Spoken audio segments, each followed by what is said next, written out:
Hey everybody, welcome back to another Stereo Launch video, and this is part 3 of the How to Record a Song series, and today we're going to be talking about how to add drums to your song.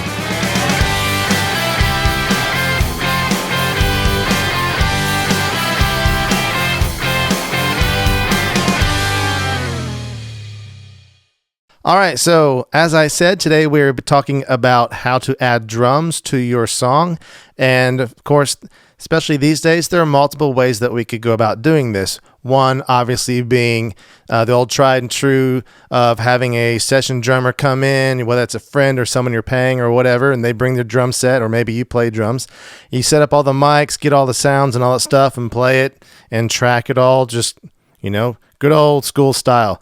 And that is certainly an option and a great way to do it, and usually my preferred method under most cases. But if you've been following along on the series, we're kind of doing this from the perspective of how to do it yourself when it's just you and some basic gear. So doing live drums is a little bit out of the scope of this video. I will be doing videos about that here in the future, talking about how to mic it up and all that stuff and how to get the sounds and all that, but that's not this video for today.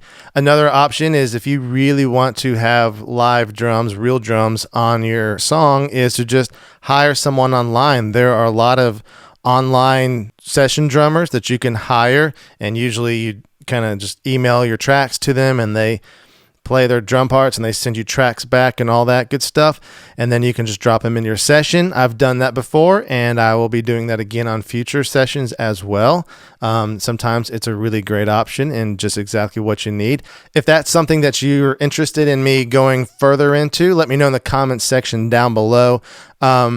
I might be able to get a hold of someone I've used before and do an interview and talk about, the process and how to get the best as far as what to send them so they can get the best performance for your song and how just the whole thing works. So if that's something you might be interested in knowing more about, let me know in the comment section down below.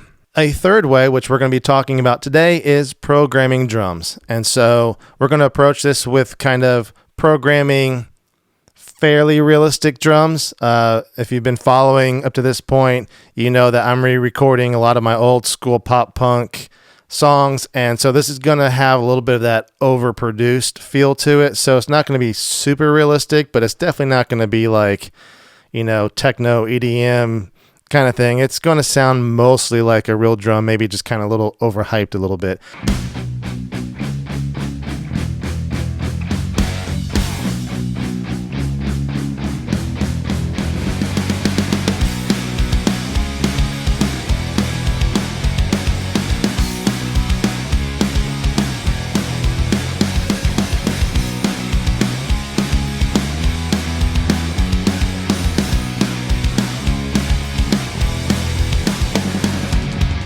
So that's kind of what we're going for in this, and I have a certain method I typically use to do my drums, and so we're going to kind of dive into that a little bit.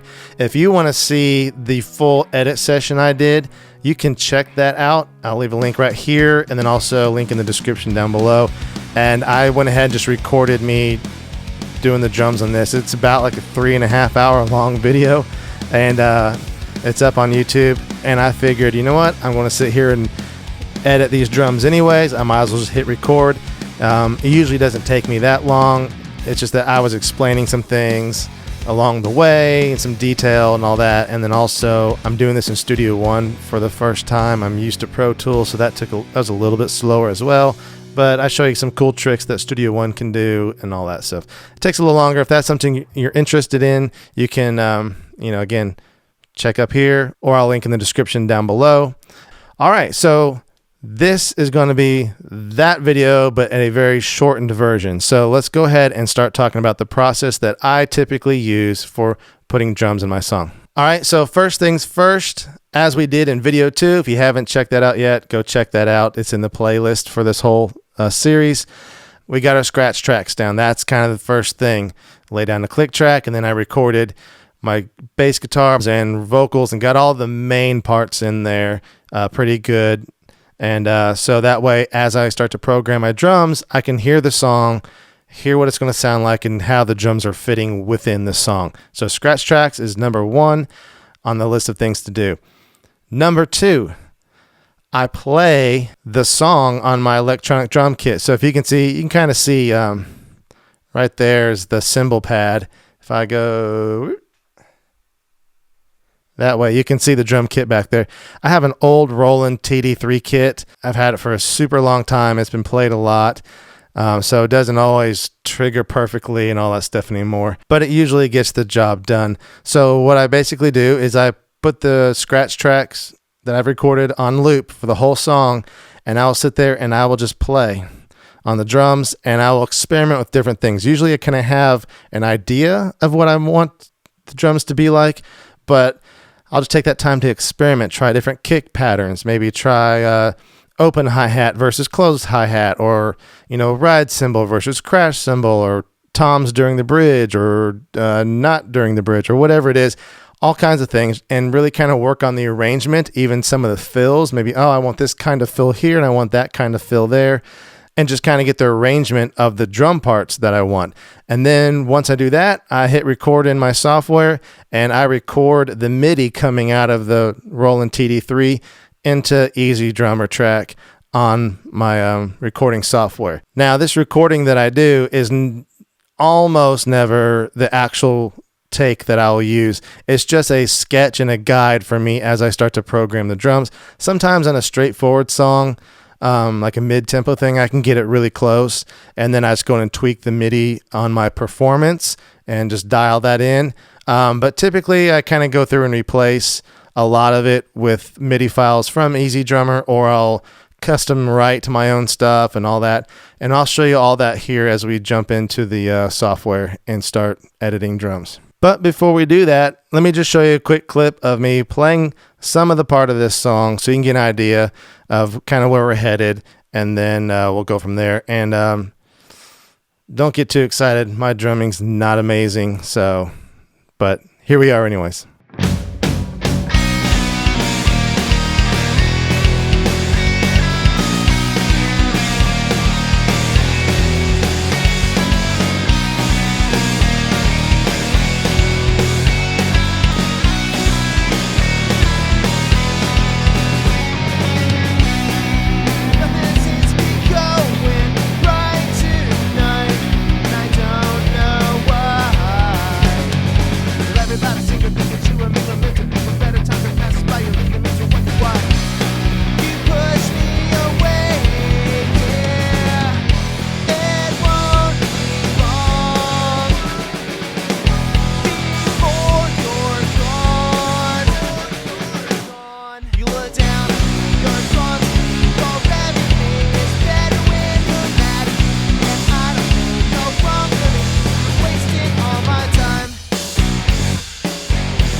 All right, so like I said, not exactly stellar drumming, but it gets the job done. It gets me a sketch for what I need to start programming. So with all that in place, let's go ahead and jump into Studio One and start looking at the drums. All right, so here we are in Studio One, and as you can see, I have a few drum tracks here. This TD3, that is what I actually played, part of what you just saw. This is what I actually played into Studio One. So I have that there for a reference. And then this track up here, the drums track, that is what I've actually already programmed. And so that's kind of my final version. And of course, I'm sure I'll start tweaking this as I record guitars and bass and vocals and all that stuff. Just kind of, I'll get ideas of how things might be able to match it better, or hey, this might be a cool thing to do here, whatever. And so it might change a little bit, but it's 95% of the way there currently. All right, then right here we have what I call drums temp. This is just a temporary track I've made just for this video to kind of show you how I go about setting up my drums.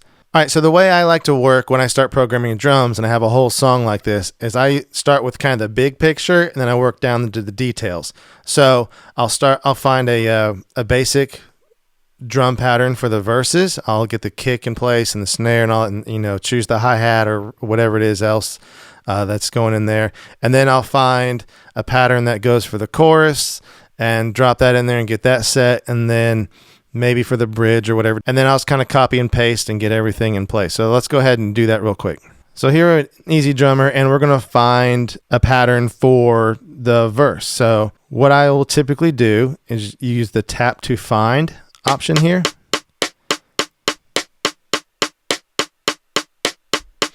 And you will notice that that is really fast. We're running at 210 beats per minute, which is part of the reason why I struggled playing this song. It's just kind of fast for me. So, and that's really fast to click on drums to start our search pattern here. So I'm just going to bring that down to 50%. So now we're at half speed, and that's just going to be a lot easier for me to click. So let's get the kick in place.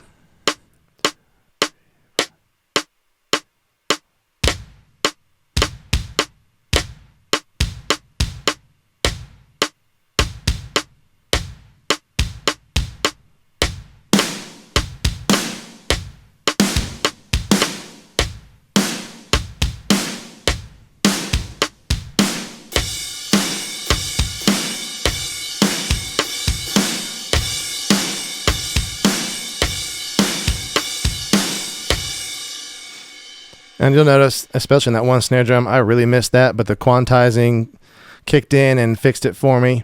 And so I went ahead and just went with the crash on this one, because this is going to be for the intro first.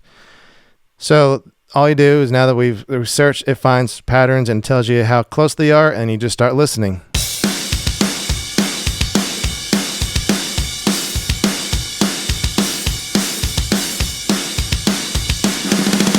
That one's pretty close. I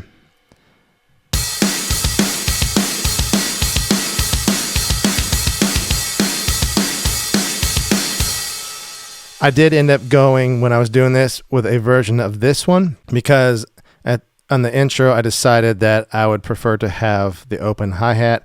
So we're going to start with that on this one, and all I do is bring that up here and drop it in right there. Now we have it.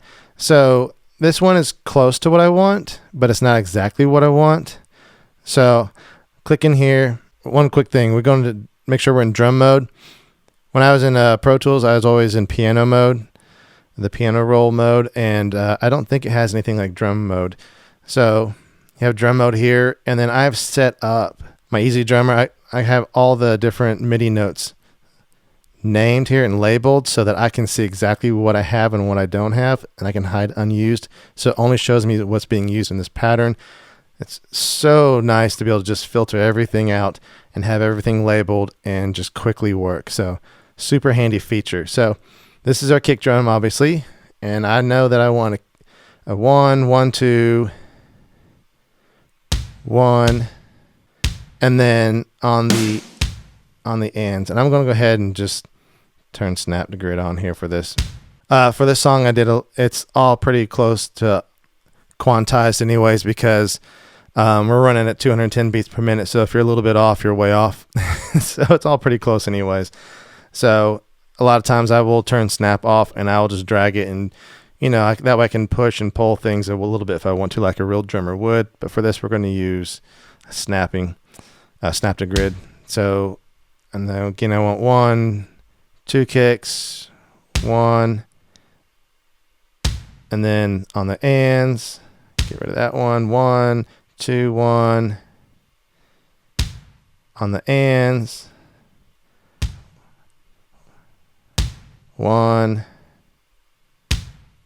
2, and then right here we're going into the fill, so I'm not going to worry about the kick pattern there so much. And again, I work from the overall picture down to the detail. So there's a fill at the end of this MIDI pattern. Some patterns have fills at the end, some don't. It just kind of varies. And if it has a fill at the end, I don't worry about it at this stage. I will come back and I'll replace it later, whether it's just more of the same pattern or I added my own fill or whatever it is, but I don't worry about it right now. So again, we're working from big picture down to the details. All right, so now that we have this, let's double check to make sure it's what we want.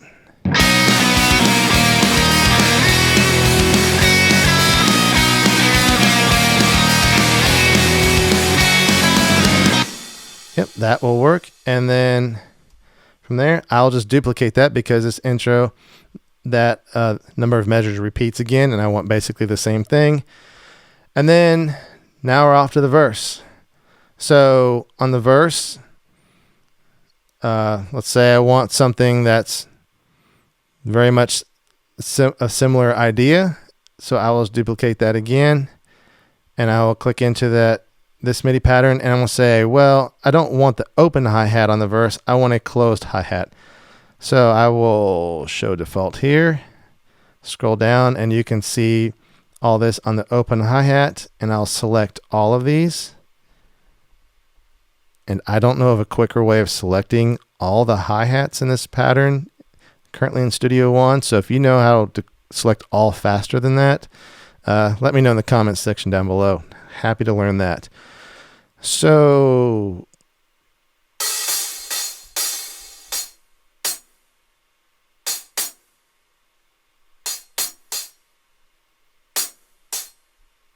let's say we want to have the hi-hat closed. We're going to do closed, and we want to use the tip of the drumstick when it's striking. It'll be a little tighter sound. So now we have that. So let's listen to what that sounds like.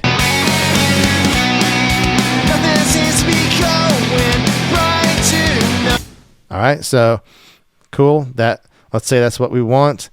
And then one thing we might do is on this is go ahead and get rid of that first hi-hat and go down to cymbal, 3 crashed. And now that way when we come into the verse, all right, we got a crash right there. So cool. Now we come to this next part. All right, so I know, again, I'm going to duplicate this, but I know that it's going to be a little bit different from what I have now currently on the kick pattern. I'm going to stick with that closed hi-hat on this part. And so, but what we're going to do is we're going to filter out our results, hide unused, and now we have just the drums that we're using. And on the kick pattern, I'm going to want 1, 2, 1, and I'm not going to do the ends. So 1, 2, 1. I want 2 because I want this to be a little more driving because it's a little more of a just fast eighth note kind of thing. So I want it to push along, and so we're going to go with that. Now double check. Well, everybody seem to think that you and me were meant to be. When better times have passed by, you're leaving me to wonder why you push me away. You know, and then I could say, well, you know, maybe that's not exactly what I wanted. Maybe I want to do, you know,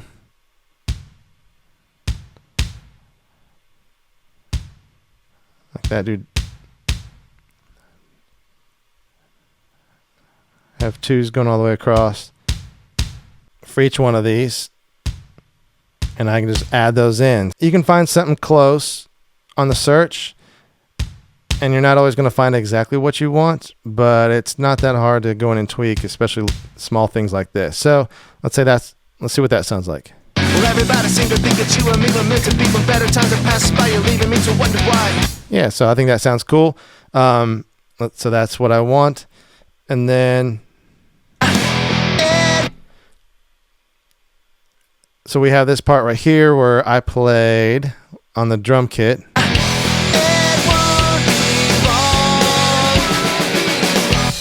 There's not going to be a MIDI file that's going to do that. That's going to be a straight up full on custom thing that I write.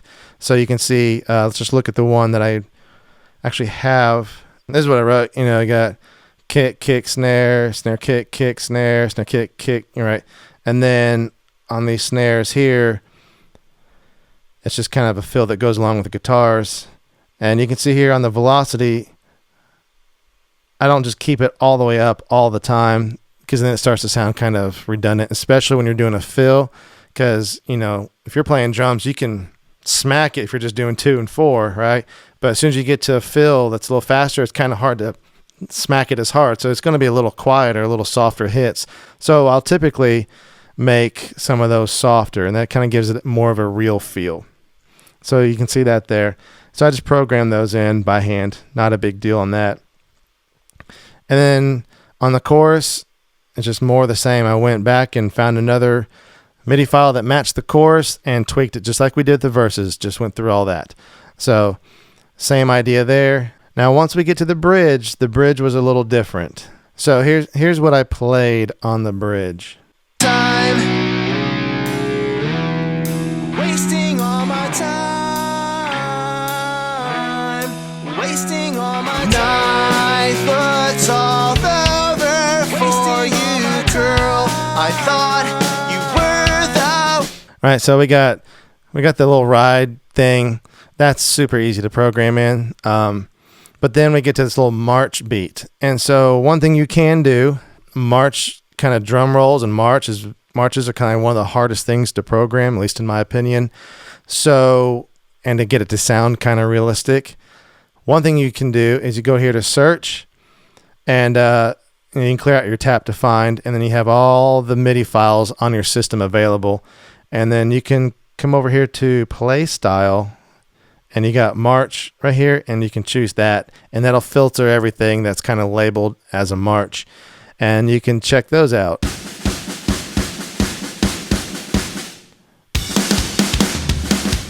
You know, and they're going to vary, and some are made for slower tempo, so it's not going to work very well at this tempo. So you might find something there that's really close, and then you can tweak it if needed. You can also come up here to show web shop MIDI, and it'll show you the MIDI that's available that you could buy. Like it's maybe in exactly what you need is in another MIDI pack, and you can just go buy that one and done. But what I usually do in a case like this that's kind of hard to program is I'll actually take this block of MIDI that I played from my electronic drum kit. I'll cut it out. You can see I got start and stop on here, and then I will just copy that and I'll paste it into my track that I'm working on. And then I will go in, and you can see my very sloppy playing, but you can also see what I was kind of trying to do. And I'll just go in and tweak all those things, like this roll right here on the snare. That's probably a little closer to what I was trying to do.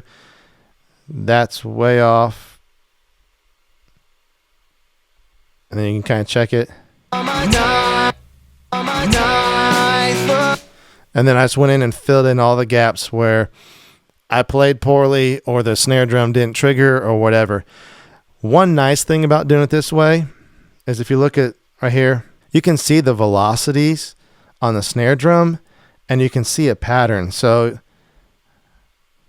I got these hits, and that one's on 3, it's kind of a harder hit, and then you can see right here on the end of 4 is a little higher than the other ones. 3 is a harder hit again, and then so 3 is harder hit and a 4. So you can see this pattern, and it's kind of like almost like a little roller coaster hill here. And so that way, that's, when I play and I want to accent something, this is the velocity it needs to be about or whatever. And I can see what I'm doing, and I can tweak and adjust accordingly and get a fairly realistic performance that mimics what I was actually trying to do, but didn't necessarily do. So that's just a super helpful thing with having an electronic drum kit to be able to play in. Again, that's optional. You don't have to have an electronic drum kit, but if you have one or you have the budget for one and you want to try it and all that stuff, it can be really handy for doing more complicated things. And then those are kind of just, once I get all those pieces in, like, the verses, copy and paste those in from the beginning, and then the choruses and all that stuff. Then you have a whole song, go back to the beginning, listen through, make sure you got all the parts, and the kick pattern's what you want, and the snare pattern is what you want, as far as the general patterns. And then start working the details. Go find some fills. Okay, I definitely want to do this here, and I want to do that there, and I'm not sure about this part. I'll come back to it later, and start filling in those gaps and working through those details. And make sure every now and then to go back to the very beginning of the song and hit play and listen to it and see if what you're doing makes sense within context. Because sometimes I know I get tunnel vision, And then when I have that tunnel vision, sometimes I lose track of kind of what I've done previously, or what, was leading up to that part, or where that part is going. And so I'll go all the way back to the beginning of the song every now and then, hit play, and I'll usually just get up out of my chair and just walk around the room as I'm listening. And that kind of just gets me out of that tunnel vision and a much more objective view of, what I'm listening to. And sometimes I'll grab a small notepad or something.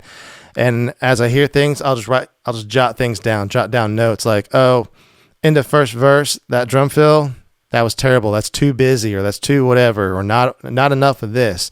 Or, the end of the second chorus, I did the exact same fill 3 times in a row and didn't even realize it, so I need to vary things up, or whatever it is. Start making notes, and then that way you can kind of come back kind of with some fresh ears and start working out those details again. And sometimes you might even just need to take a break for 30 minutes or something and come back with fresh ears again. Just like if you're mixing or recording, whatever, it's good to take breaks every now and then.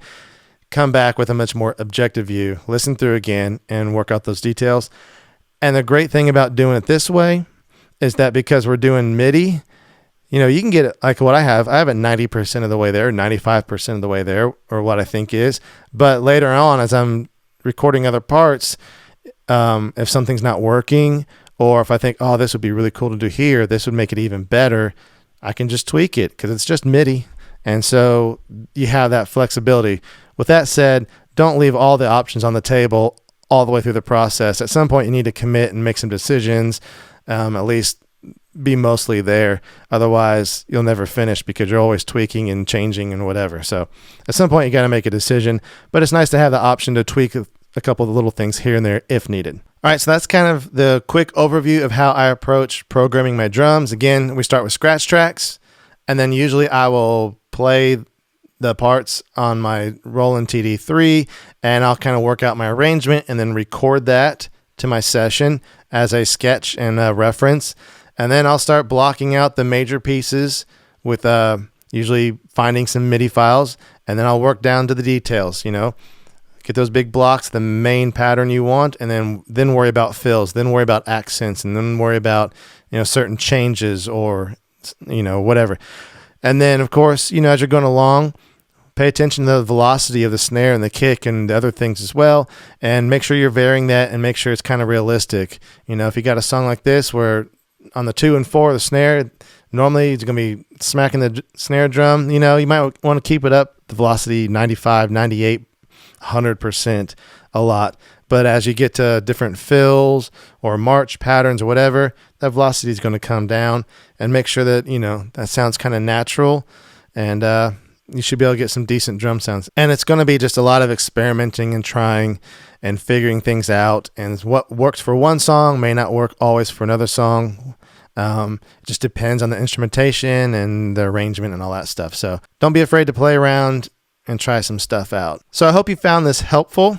As always, if you have any questions, let me know down in the comment section down below. I'm happy to answer questions.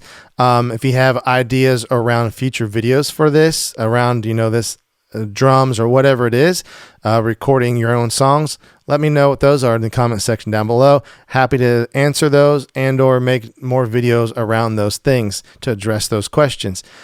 As always, make sure you hit like and subscribe and all that good stuff.